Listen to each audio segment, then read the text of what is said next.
उठाई जो बदलने को तैयार ही नहीं था। सोचिए, एक विधवा, 2 बच्चे और उन्हें मदद से इनकार कर दिया गया। वजह? सिर्फ एक नियम की किताब में लिखा एक छोटा सा वाक्य। ये कहानी उसी एक वाक्य की है, और ये इस बात की भी कहानी है कि कैसे अदालत ने ये फैसला सुनाया कि कभी-कभी मदद के लिए बनाया गया नियम ही सबसे बड़ा अन्याय बन सकता है। तो चलिए इस मामले की गहराई में उतरते हैं। तो बात शुरू होती है साल 2016 से। एक परिवार था, माया देवी और उनकी 2 बेटियां, एक 14 साल की और दूसरी 12 साल की।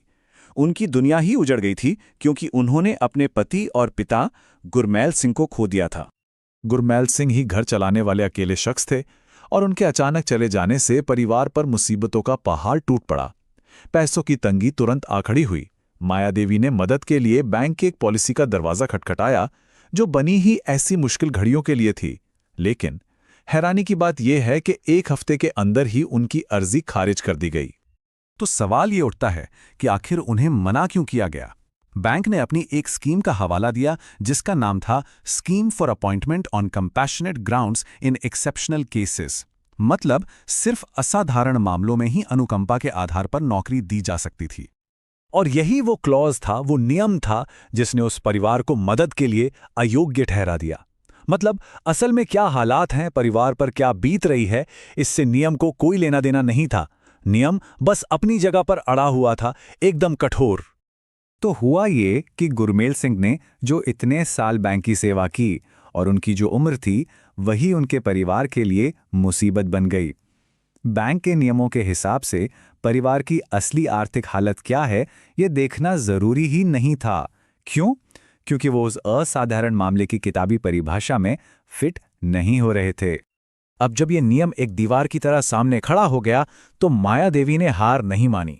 वो इस मामले को पंजाब और हरियाणा हाई कोर्ट ले गईं। उनकी दलील सीधी और साफ थी, ये जो पॉलिसी है, ये ही बुनियादी तौर पर गलत है, अन्यायपूर्ण है। और यहीं से क्लासिक कानूनी लड़ाई शुरू हुई। एक तरफ एक इंसान था जिसे इंसाफ चाहिए था, और दूसरी तरफ एक बड़ी संस्था थी जो अपने बनाए नियमों पर अड़ी थी। पूरा का पूरा केस बस एक ही सवाल पर आकर टिक गया। सवाल ये था कि क्या कोई नियम अपने असली मकसद से इतना भटक सकता है? क्या ये कानूनी तौर पर सही है? इस सवाल का जवाब ढूंढने के लिए कोर्ट को भारतीय कानून के एक बहुत ही बुनियादी सिद्धांत का सहारा लेना पड़ा। एक ऐसा सिद्धांत जो इंसाफ की बुनियाद है। जी हां, कोर्ट का पूरा विश्लेषण भारत के संविधान के आर्टिकल 14 पर टिका था, जो हम सबको समानता का अधिकार देता है।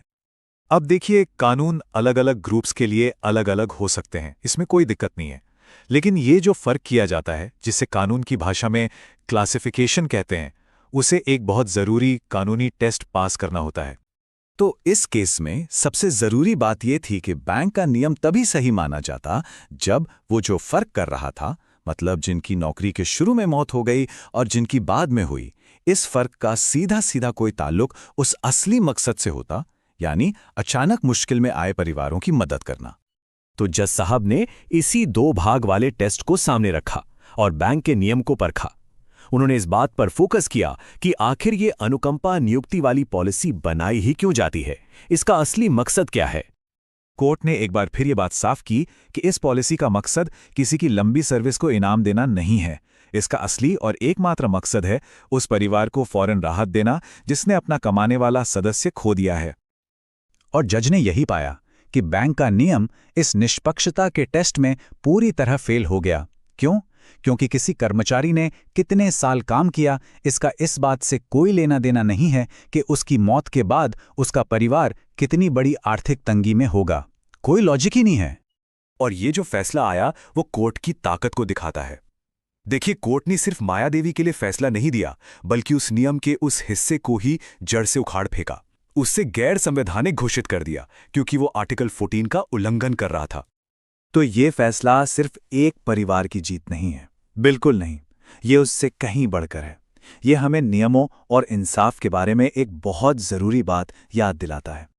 ये केस ये साबित करता है कि बड़ी बड़ी संस्थाएं अपनी मनमर्जी से कोई भी नियम नहीं बना सकती। अगर कोई पॉलिसी हमदर्दी दिखाने के लिए बनाई गई है, तो उसके लॉजिक में और उसे लागू करने के तरीके में, दोनों में वो हमदर्दी दिखनी भी चाहिए। आखिर में ये मामला हमें एक बड़े सवाल पर सोचने के लिए छोड़ जाता है। वो कौन सी लकीर है जिसके पार एक पॉलिसी सिर्फ एक नियम न रहकर एक अन्याय बन जाती है? और ये सवाल सिर्फ कानून के लिए नहीं है, बल्कि हर उस संगठन के लिए है जिसके फैसलों का